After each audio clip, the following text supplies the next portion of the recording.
Welcome back to the channel. Today we're going to be discussing essential essays by the Minimalists, and this is mostly written by Joshua Fields Milburn. The Minimalists are actually him and Ryan Nicodemus, but the overwhelming majority of this text is written by him, so I'm going to refer to Joshua normally through this review.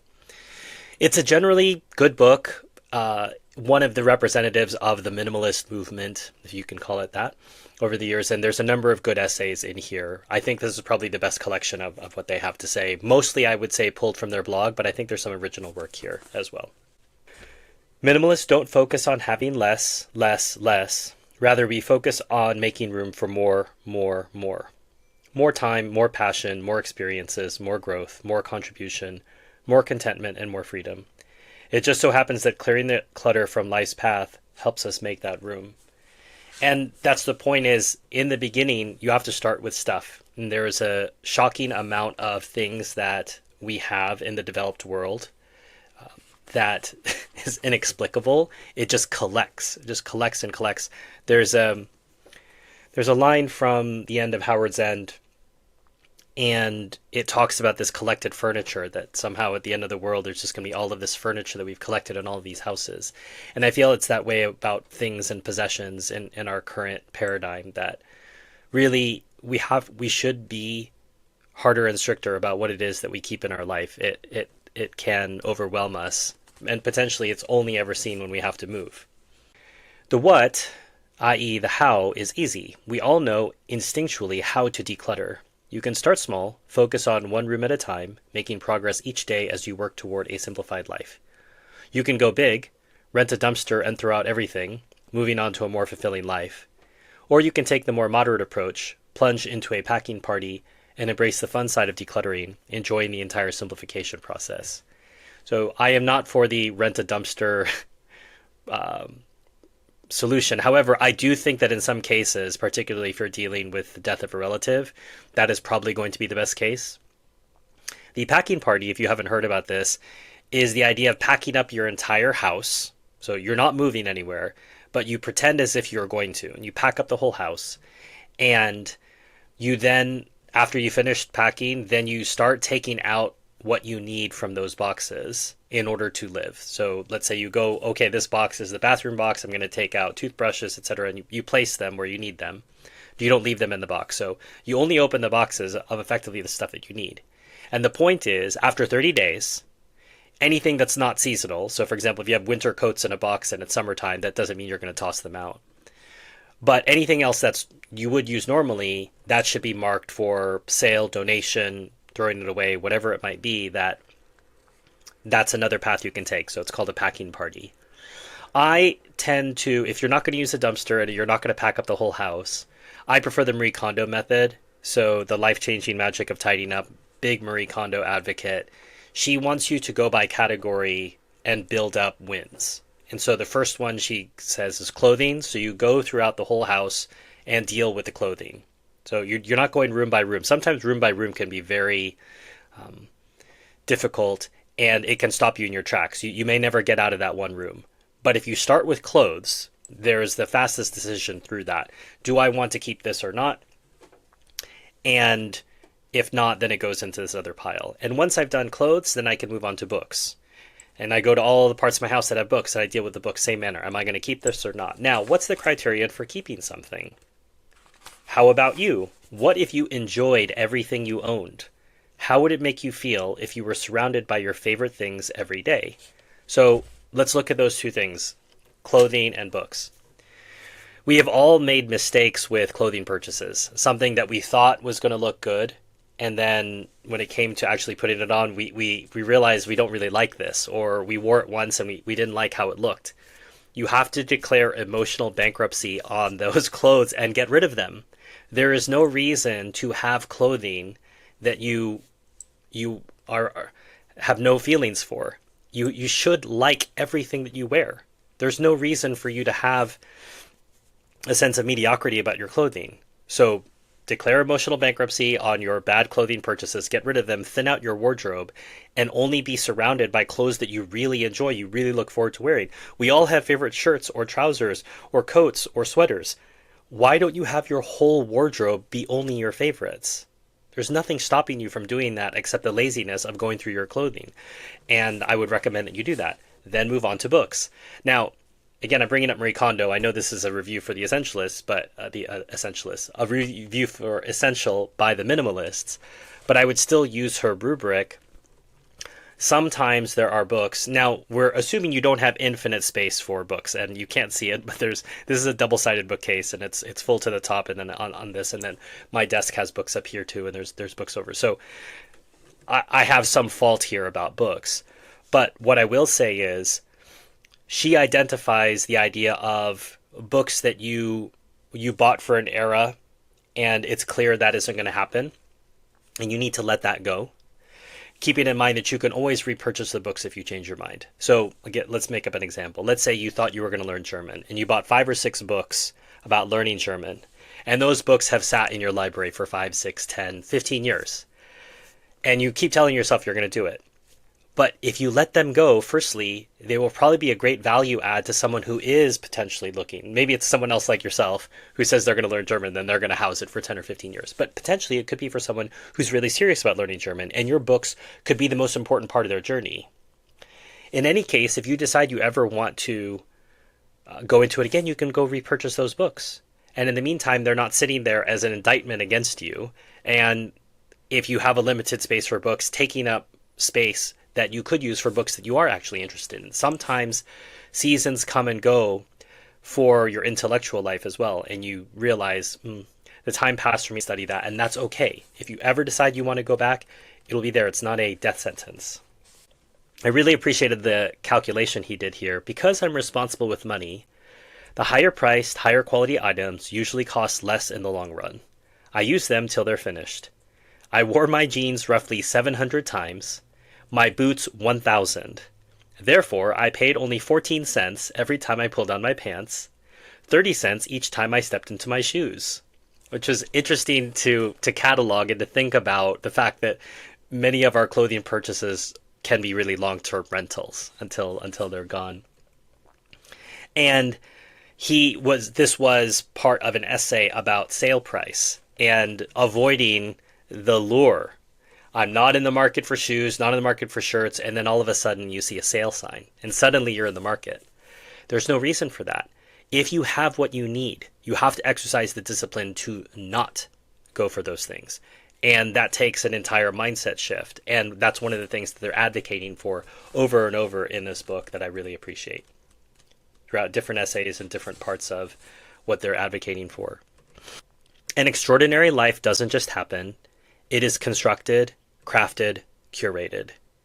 We ought not simply go with the flow then. Going with the flow is nice and easy for a while, riding the current wherever it may take us, but eventually everyone ends up at the same place, the rapids. And then unprepared, we're in for a world of hurt. One of the phrases I like least in life, when I run into it, is the sure wish or must be nice. And this could be if you hear someone telling a story or if you're telling a story yourself, and someone will articulate that. Oh, must be nice, or I sure wish I could do that. And what they don't realize is those are limiting beliefs that they're putting on themselves. There are very few things in life that are really impossible for someone else to do. So, for example, someone who I do a lot of work for that I admire a lot, he and his wife recently did the walk to Everest Base Camp. Now, this isn't climbing Everest. This is trekking from Kathmandu to the base of Everest. It's about a 10-day walk, and it goes through a lot of elevations, and a lot of Sherpas port a lot of stuff for you, so you really only have to carry a backpack. But I had wanted to do that in my mind for some years, but watching he and his wife recently document this, it moved up in my brain. I thought, well, instead of that being, 5, 6 years in the future, maybe it's 2 or 3 years in the future. Who knows? But the point was, the reaction wasn't must be nice, or I sure wish I could do that. The idea is, well, if you wish to do that, you can. Make plans, save money, and do it. Must be nice is this really nasty, polite envy. Must be nice implies you couldn't do it also. And the question is, why is it that you can't do it? Are there things in this life that you really can't do, or they just seem to you to be too difficult for you to do? That's the question you have to ask yourself. And I think if you're honest, you'll realize those are phrases that we can default to that simply express limiting beliefs. They're not nice to say, and you should remove them from your vocabulary if you use them. If you're enjoying this book review, consider hitting like, subscribe. It's a way for other people who might like this content as well to find out about it, because you're telling the algorithm that this is worth watching. Sometimes it's hard to get people to understand this cultural shift. The best way to approach the no gift getting concept is to be proactive. We set the expectation with our friends and family. We don't need any more stuff, and if they want to give us gifts, they can give us experiences we will enjoy. They can celebrate our lives with us by spending time with us, not by piling on more stuff. So I think the last birthday I celebrated was my 30th birthday, which was some years ago now. And since then, I have proactively told my family I'm not celebrating my birthday. Please don't buy me gifts. And that's down to my own belief that, one, I don't want to just keep getting stuff. It's part of, I think, international moving and moving to, let's say, a place like Paris where your apartment space is more limited. You have to be really mindful about stuff you take in. I always tell this story that I remember going down. My apartment had gotten bigger and I felt I could treat myself to a blender. And as I'm standing in line at a Parisian store with my blender in hand, I'm mentally mapping excitedly, where am I going to put this blender? And I realized I had no room for the blender on the countertop. And I was going to have to put it into a cupboard, and maybe I was going down the track of having too much stuff. And I thought, okay, well, I'm going to go without a blender. And I put the blender down and I walked out. And that was a moment I realized my life was really different now, because I was being strict about the amount of space that I had. And if I had space for it, I would have it. And if not, I was not going to make space for it. So same thing with gifts. If the cultural expectation that is that it's my birthday, I have to be celebrated and I have to have gifts given to me, then yes, that will happen. But if you set the expectation with your friends and with your family that, firstly, I don't need an occasion to give you gifts. If I'm coming visiting you from Europe, I'm going to bring gifts for you. If I'm coming to visit you from Asia, I'm going to bring gifts. If I'm coming to visit you from the Middle East, I'm going to be bringing gifts. So I've changed it. Now their expectation is, if Uncle Stephen or Cousin Stephen, whoever I'm dealing with, is visiting, he's going to bring us something, because I've associated gift giving with my arrival. I have not associated with a celebration of me every year. I am not attacking you. If you like to celebrate your birthday, if that's your thing, great. I stopped celebrating it many years ago. My family knows it now. I'm grateful that they're respectful of it. And the idea is we can celebrate each other anytime. We can spend time with each other anytime. We don't need holidays or special permissions to do so. So for me, it's primarily the opportunity to stop the cycle of gift giving. Now, does it mean that you couldn't give other gifts? Maybe you could gift a meal for somebody, or you could donate to a charity on somebody's behalf. I'm not saying you can't be creative with how gifts are given, but I don't want to create a burden or an obligation for someone simply because it's a commemoration of Stephen. I don't like that. Once again, if birthdays are your thing, they're your favorite thing ever, great. Just consider potentially you taking the gifts in a different direction, whether that's moving it towards a charity, moving it towards experiences, and moving it away from collecting stuff. I think the argument has been won that we have too much stuff, and we should fight against that whenever possible.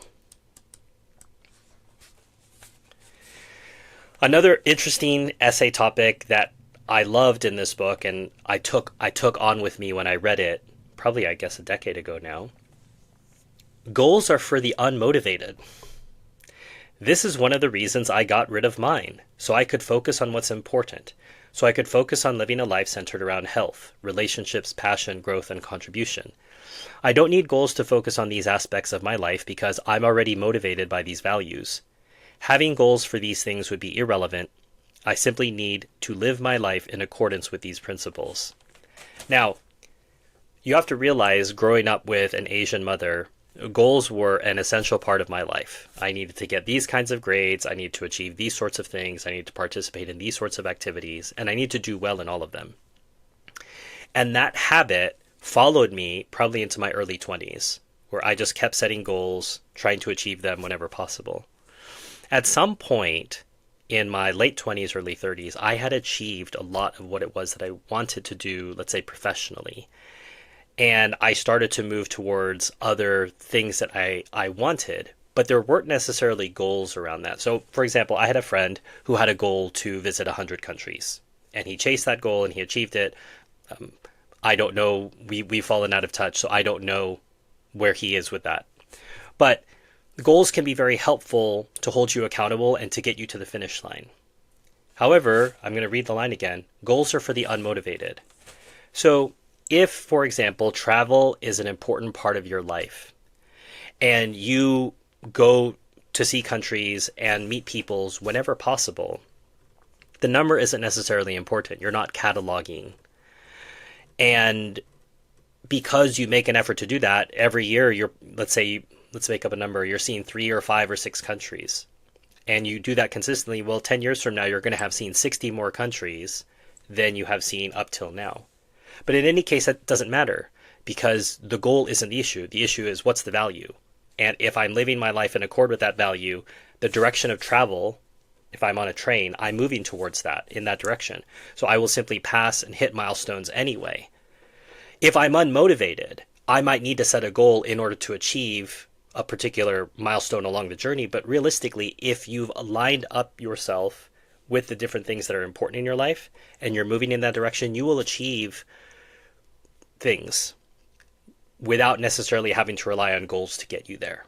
I'm not saying that goals are not valuable. Goals have gotten me very, very far in my life, but I have moved past them because I managed to achieve a lot of my goals, but I also then designed a life that followed what it was that I wanted to do in different areas. And so when you're doing that, when you're living your life in accord with your values across different areas of your life, goals are superfluous. You can simply keep moving in that direction. Now, it doesn't mean that you don't have things that you want to do. So for example, on my travel list, there are countries that are higher or lower. But I'm not married to that list. That list can change over time. It can be intervened with, let's say my mother says she wants to go here, and I say, okay, mom, well, let's make some time to go there. I'm open to that.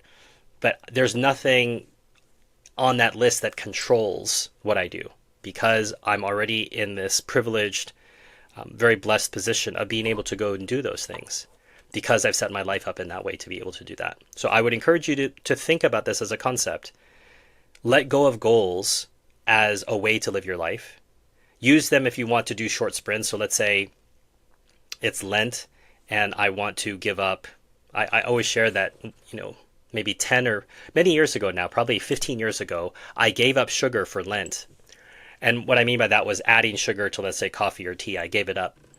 Well, after 40 days, when I think the first time I tried it, or even after I had some chocolate, it seemed very, very sweet.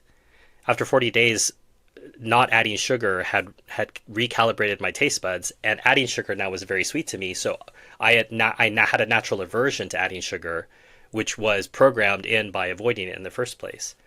And so potentially you can have goals that are tied to short sprints. So that was a 40-day, you could say 40-day goal. I wanted to give it up for spiritual reasons. I wanted to give up added sugar. And then it turned into a lifestyle change. So you can use moments, opportunities, say you're fundraising for a charity and you give up something for a certain month. Those things can help you move towards a new direction in your life. So you can use goals as a beginning push towards a certain lifestyle, but then after that you can just stay in that lifestyle and you don't need goals to keep you on it. So just think about it. I know sometimes when you hear something that contradicts something you know deeply, what do you mean goals are for the unmotivated? Just think about it for a moment, sit with it and think through it, and I think you will appreciate it more afterwards. Why would I want to spend significant chunks of time with someone who doesn't share similar values or interests? My lifestyle is predicated on certain principles, and thus my relationships, intimate or otherwise, must align with my personal standards. It's hard to grow with someone if you're both growing in opposite directions. So I think for me, I always go back to COVID and how things changed for me dramatically. I think up to COVID, so up to 2020, I had a very comfortable life with friends insofar as I had friends who I could be completely honest about the things that I thought. And I had other friends who I knew we differed in major ways on, you could say, important issues. And I just never brought them up. And I think they never brought them up either. Potentially, they knew me well enough to know my stances on different things, and we just never talked about it. We had cultivated a friendship of limited depth, and it served us well. I enjoyed my time with those people. I think they enjoyed their time with me. And what happened during COVID was I reached out to the people who really mattered to me, and I made sure we stayed in touch. And I'm sure other people did that too. There were a number of people I did not reach out to during COVID, nor did they reach out to me. No harm, no foul, no judgment. It just seemed that everyone reset after COVID and decided, who am I going to stay friends with? I don't think I was the only person who had this realization. And so sometimes it takes a major global event to help you reassess this, but you should always be, I think, pruning your friends the same way that you prune your clothing or prune your book collection, in that it goes both ways. You want to be a good friend to them. You want to serve them, but they should also serve you as friends. If they're bringing you down, and they don't accept your help to be brought up somehow, then that might be someone that you have to cut out of your life. And that might sometimes be a wake-up call for them. It's like, wow, I've lost this really great friend. Maybe I should do something, and maybe the relationship can mend. Maybe they'll say, you know what, I don't want to lose this friendship. Can we talk about what the problem is? But oftentimes I found in life that when you end a friendship, it was secretly mutual. That if the person felt strongly enough about saving the relationship, they will reach out to you and try to hold on to that and say, listen, I know what's going on here. You're trying to end our friendship, and I don't want that to happen, and here's why. Very rarely has that happened in my life. Either way, I haven't done that to people who've cut me out of their life, and most people have not done that to me if I've cut them out of my life. And that's okay. I think we have to see that, like seasons, friends change. And this is the final line of the book, something that the minimalists say very often, which is a phrase I like. You can't change the people around you, but you can change the people around you. So say that again. You can't change the people around you, but you can change the people around you. You can't change people, but you can change the people. And that's necessary for everybody. Just as you don't want clothing that's mediocre, you want clothing that you really like. You don't want friends that are mediocre either. You want friends that you really like, enjoy, value, treasure, and build something with. And you have a limited amount of time as a human. There's only so many hours in the day. There's so many days in a week. There's only so many weeks in a month. There's only so many months in a year. You have to choose who you're going to spend that time with, and you should choose wisely. And those people should be worthy of your time, and you should be worthy of theirs. So, Essential, if you'd like to get a copy, there's a link in the description. I'll also put a link to their website, but if you want to support the channel, one way you can do that is by buying the book through the link. If you want to support us in a free, minimalist way, you can hit like, subscribe, share this with friends who might be interested in some of the ideas I talked about today. If you want to thank me for this presentation, consider going to PayPal or buy me a coffee. There's links below. If you want to support me on an ongoing basis, there's links to Patreon and YouTube membership. You get early access to videos like this, have the chance to talk with me behind the scenes, and also get access to videos that I don't release to the general public. And if you'd like to nominate a book for the future, just go to my wish list. That's also linked below. You'll see books on all sorts of subjects, whether it's about France, and that's a project I work on with a friend called The Americans in Paris, or on Palestine. That's a project I work on called Palestine Bookshelf. But other than those books, if you see anything else, it's for this channel. And so if you buy the book and send it to me, you're effectively sponsoring the video, and I'll do my best to review that in a timely manner. As always, until next time, enjoy your reading.